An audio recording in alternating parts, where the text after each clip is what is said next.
Assalamualaikum warahmatullahi wabarakatuh.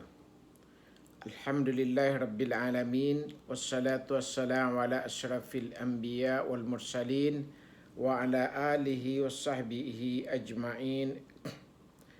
Amma ba'd. Kesempatan ini kita akan membahas tentang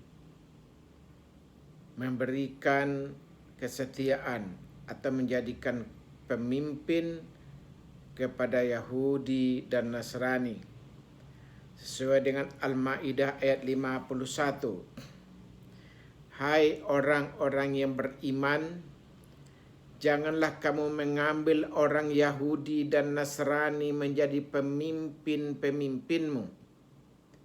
Sebahagian mereka adalah pemimpin bagi sebahagian yang lainnya. Barang siapa di antara kamu mengambil mereka sebagai pemimpin, maka sesungguhnya orang itu termasuk golongan mereka. Sesungguhnya Allah tidak memberi petunjuk kepada orang-orang yang zalim. Al-Maidah ayat 51. Termasuk di antara bagian dari akidah Islam, hendaknya setiap muslim mencintai, mengangkat pemimpin, memberikan kesetiaan kepada kaumnya sendiri, sesama muslim, menghindari orang-orang di luarnya, mencintai para ahli tauhid, orang-orang yang berbuat ikhlas, dan menjadikan mereka sebagai pemimpin, serta membenci kaum musyrik dan memusuhi orang-orang yang mensekutukan Allah. Demikian itu merupakan jalan yang ditempuh oleh Nabi Ibrahim alaihissalam dan orang-orang yang bersamanya, yang merupakan suri tauladan bagi firman, sebagaimana firman Allah Subhanahu wa taala yang berbunyi, sesungguhnya telah ada suri teladan yang baik bagimu pada Ibrahim dan orang-orang yang bersama dengan dia, ketika mereka berkata kepada kaum mereka, sesungguhnya kami berlepas diri dari kamu dan dari apa yang kamu sembah selain daripada Allah. Kami ingkari kekafiranmu dan telah nyata antara kami dan kamu permusuhan dan kebencian buat selama-lamanya sampai kamu beriman kepada Allah saja. Kecuali perkataan Ibrahim kepada bapaknya, sesungguhnya aku akan memohonkan ampun bagi kamu dan aku tiada dapat menolak sesuatu pun dari kamu siksaan Allah. Ibrahim berkata, ya Tuhan kami, hanya kepada Engkaulah kami bertawakal dan hanya kepada Engkaulah kami kembali. Al-Mumtahanah ayat 4. Bahkan Allah Subhanahu wa taala mengharamkan bagi orang-orang mukmin mengangkat pemimpin bagi orang-orang yang kafir, walaupun mereka mempunyai kedekatan nasab, sebagaimana firman Allah, ya ayyuhalladzina amanu la tattakhidhu aba'akum wa ikhwanakum awliya in istahabbul kuffara 'alal iman wa man yatawallahum minkum fa ulaika humudz zalimun. Hai orang yang beriman, janganlah kamu jadikan bapak-bapak dan saudara-saudaramu pemimpin-pemimpinmu jika mereka lebih mengutamakan kekafiran atas keimanan. Dan siapa di antara kamu yang menjadikan mereka pemimpin-pemimpinmu, maka mereka itulah orang-orang yang zalim. At-Taubah ayat 23. Allah juga berfirman, kamu tidak akan mendapati suatu kaum yang beriman kepada Allah dan hari akhirat, saling berkasih sayang dengan orang-orang yang menentang Allah dan Rasulnya, sekalipun orang itu bapak-bapak atau anak-anak, atau saudara-saudara maupun keluarga mereka. Al-Mujadilah ayat 22. Banyak orang yang tidak mengetahui hal ini, sehingga sebahagian orang mengaku berilmu mengatakan bahwa orang Nasrani itu adalah saudara kita. Ini sesungguhnya merupakan kalimat yang tidak sesuai dengan yang disampaikan Al-Quran dan Sunnah kepada kita. Di samping Allah juga mengharamkan bagi orang-orang mukmin mengangkat pemimpin yang memberikan kesetiaan kepada orang-orang kafir, musuh-musuh akidah Islam. Dia juga mewajibkan kepada orang yang mukmin untuk mengangkat pemimpin, memberikan kesetiaan kepada mukmin, sebagaimana firman-Nya, sesungguhnya orang mukmin itu saling bersaudara. Al-Hujurat ayat 10. Mereka adalah saudara dalam agama, dalam akidah, walaupun nasab dan periode hidupnya mungkin jauh berbeda, tidak bersamaan. Allah Subhanahu wa taala juga berfirman, dan orang yang datang sesudah mereka, Muhajirin dan Ansar, mereka berdoa, ya Tuhan kami, beri ampunlah kami dan saudara-saudara yang kami yang telah beriman lebih dahulu dari kami, dan janganlah Engkau membiarkan kedengkian dalam hati kami terhadap orang-orang yang beriman. Ya Tuhan kami, sesungguhnya Engkau Maha Penyantun lagi Maha Penyayang. Al-Quran surat Al-Hasyr ayat 10. Orang-orang mukmin sejak awal khalifah sampai akhir, walaupun mereka saling berjauhan tempatnya, saling berbeda zamannya, mereka adalah tetap bersaudara dan saling mencintai, saling mendoakan dan memintakan ampunan kepada Allah, karena Allah ada Tuhan yang menolongnya.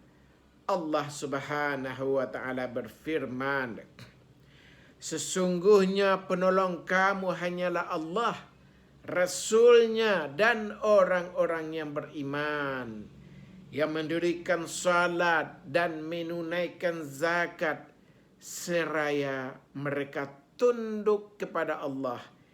Dan barang siapa mengambil Allah dan Rasulnya dan orang-orang beriman menjadi penolong-penolong mereka, maka sesungguhnya pengikut agama Allah itulah yang pasti menang. Al-Maidah ayat 55 dan 56. Bentuk atau wujud memberikan loyalitas dan kesetiaan kepada orang kafir. Yang pertama, sering menyerupai mereka dalam majlis dan pembicaraan. Orang-orang mukmin dilarang menyerupai Yahudi dan Nasrani, baik itu karakteristiknya, kebiasaannya, ibadahnya, akhlaknya, seperti kebiasaan mencaci, memanjangkan kumis dan mencukur jenggot, berdialek dengan bahasa mereka, dan mengikuti cara berpakaian, makan, minum mereka. Hal ini karena menyerupai mereka berarti menyenangi mereka, memberi dukungan moral, sebagaimana Nabi SAW bersabda, man tasabbaha biqaumi fahuwa minhum, rawahul Abu Daud. Barang siapa menyerupai suatu kaum, maka berarti dia bahagian dari mereka. Hadis riwayat Abu Daud. Jadi kaum muslimin dilarang menyerupai, meniru-niru seperti orang-orang yang kafir itu. Kedua, menetap di negara mereka dan tidak ingin berpindah. Menetapnya seorang muslim di negara Yahudi, Nasrani atau serupa menunjukkan dukungan moral dan rasa kecintaan kepada mereka. Sehingga Allah Subhanahu wa taala menyiksa mereka di hari akhirat nanti. Karena mestinya mereka harus hijrah, berpindah dari negara tersebut. Allah tidak akan mentolerir orang menetap di negara kafir kecuali orang-orang yang lemah, seperti mungkin wanita atau anak-anak yang tidak mampu berhijrah. Sebagaimana juga bila menetapnya merupakan kemaslahatan bagi agama, seperti bisa melakukan dakwah kepada Allah, menyiarkan agama Islam, mengajarkannya dan jihad di negara tersebut. Ketiga, mengunjungi negara mereka demi untuk bersenang-senang. Mendatangi negara kafir diharamkan kecuali ketika dalam kondisi darurat, seperti berobat, berdagang, belajar ilmu pengetahuan, ilmu yang bermanfaat bagi kaum muslimin, dan hal ini akan bisa dicapai kecuali mendatangi mereka. Hal ini tidak akan bisa dicapai kecuali kita datang ke negara mereka. Itulah baru dibolehkan. Dan hal ini tidak akan tentunya diperbolehkan sesuai dengan kebutuhan. Jika kebutuhannya telah terpenuhi dan kemaslahatannya sudah tidak ada lagi, maka wajib kembali ke negara muslim itu. Disyaratkan bagi orang berpergian ke negara kafir ini hendaknya orang yang komitmen dengan agamanya yang kuat keislamannya, tidak berbuat kerusakan, tidak memancing permusuhan, juga mempunyai tujuan untuk mensyiarkan agama Islam di negara orang itu masih bisa dimungkinkan. Dan yang keempat adalah meminta pertolongan, memberikan kepercayaan dan jabatan kepada mereka. Sesuai dengan Ali Imran ayat 118-119. Hai orang yang beriman, janganlah kamu mengambil, menjadi teman kepercayaanmu orang-orang di luar kalanganmu, karena mereka tidak henti-hentinya menimbulkan kemudaratan bagimu. Mereka menyukai apa yang menyusahkan kamu. Telah nyata kebencian dari mulut mereka, dan apa yang telah disembunyikan oleh hati mereka jauh lebih besar lagi. Sungguhnya telah kami terangkan kepadamu ayat-ayat kami. Jika kamu memahaminya, beginilah kamu menyukai mereka, padahal mereka tidak menyukai kamu. Dan kamu beriman kepada kitab-kitab semuanya. Apabila mereka menjumpai kamu, mereka berkata, kami beriman. Dan apabila mereka menyendiri, mereka menggigit ujung jari lantaran marah bercampur benci terhadap kamu. Katakanlah kepada mereka, matilah kamu karena kemarahanmu itu. Sesungguhnya Allah mengetahui segala isi hati. Demikian surah Ali Imran ayat 118-119. Dua ayat tadi telah menjelaskan bagaimana sikap orang-orang kafir mempunyai kebencian, kedengkian, dan makar terhadap kaum muslimin. Mereka selalu membahayakan kaum muslimin, menyibukkan diri untuk membangun kepercayaan kaum muslimin terhadap mereka. Maka mereka berusaha memalingkan kaum muslimin dari agamanya dan bersikap lunak terhadap mereka. Dari Abu Musa al-Asy'ari, saya telah berkata kepada Umar, saya mempunyai seorang sekretaris orang Nasrani. Bagaimana menurutmu wahai Umar? Kemudian Umar menjawab, apa yang terjadi padamu wahai Abu Musa? Kamu akan dibunuh oleh Allah karena saya mendengar firman Allah yang berbunyi, hai orang-orang beriman, janganlah kamu mengambil orang Yahudi dan Nasrani menjadi pemimpin-pemimpinmu, sebahagian mereka adalah pemimpin bagi sebahagian yang lainnya. Al-Maidah ayat 51. Tidakkah kamu bisa mengambil sebagai sekretaris orang menyerahkan diri kepada Allah? Saya berkata, wahai Amirul Mukminin, saya sudah terlanjur mempunyai catatan darinya dan saya tidak peduli dengan agamanya. Kemudian Umar menjawab, saya tidak akan memuliakan mereka karena mereka telah dihinakan Allah dan saya tidak akan mengangkat derajat mereka karena mereka telah diturunkan derajatnya oleh Allah. Hadis riwayat Ahmad. Dalam Musnad Ahmad disebutkan bahwa suatu ketika Nabi keluar untuk berangkat melaksanakan perang Badar. Kemudian dia diikuti oleh seorang laki-laki musyrik yang hendak ikut berperang bersama Rasul. Dia berkata, saya ingin mengikutimu dan berjuang bersamamu, kata laki-laki itu, wahai Rasulullah. Kemudian Rasulullah bertanya kepada laki-laki itu, apakah kamu beriman kepada Allah dan Rasulnya? Kemudian laki-laki itu menjawab, tidak.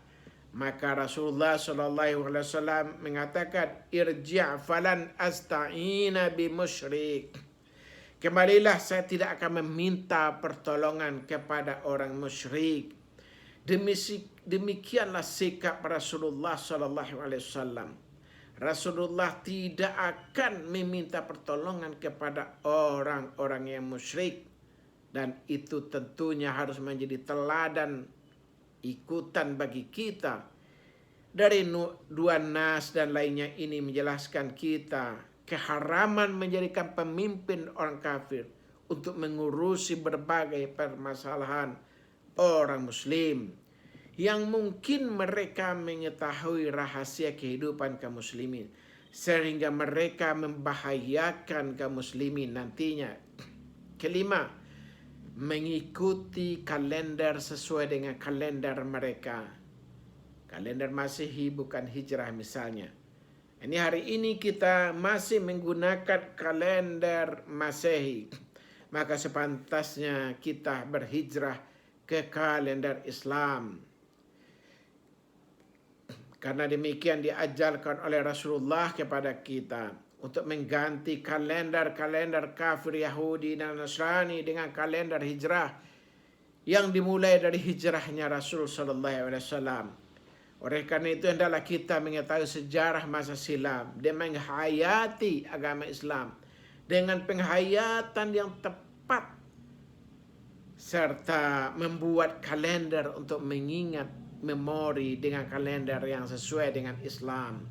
Beberapa saat yang lalu di negara kita telah terbiasa dengan kalender hijrah, tetapi hari-hari beberapa tahun, 10 tahun, 15 tahun terakhir ini, 20 tahun terakhir ini, kita tidak menemukan lagi kalender hijrah. Maka saatnya kita harus kembali kepada kalender kaum muslimin. Yang keenam, memuji dan menyanjung mereka karena kemajuan peradabannya. Sebagian orang muslim memuji orang kafir karena perilaku dan hasil yang diperolehnya tanpa memperhatikan akidah mereka yang rusak. Allah berfirman dalam surah At-Taha ayat 131 yang artinya, dan janganlah kamu tunjukkan kedua matamu kepada apa yang telah kami berikan kepada golongan-golongan dari mereka sebagai bunga kehidupan dunia untuk kami. Cobai mereka dengannya, dan karunia Tuhan kamu adalah lebih baik, lebih kekal. Bukan berarti bahwa kaum muslimin harus meninggalkan sebab musabab untuk mencapai kekuatan dalam industri, perekonomian, militer, dan lain-lain. Karena itu merupakan tuntutan yang justru hal itu harus diperintahkan dalam firman Allah. Seperti dalam Al-Anfal ayat 60. Dan persiapkanlah untuk menghadapi mereka dengan segenap kekuatan yang kamu mampu. Jadi kaum muslimin harus senantiasa membangun kekuatan-kekuatan untuk mempertahankan eksistensi kaum muslimin dan agamanya. rahasia dan manfaat yang terkandung dalam perintah itu merupakan kebutuhan kaum muslimin. Namun ternyata justru mereka kaum kafir yang mengambil pelajaran penting ini. Karena kaum muslimin tidak memperhatikannya dan bermalas-malasan terkait hal itu. Yang ketujuh, memakai atau memberi nama dengan nama-nama mereka.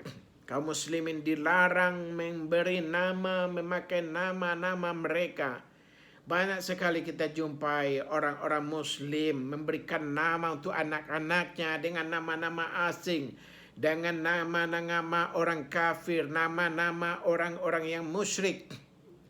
Padahal Islam telah jelas-jelas memberikan tuntunan dalam hal nama ini.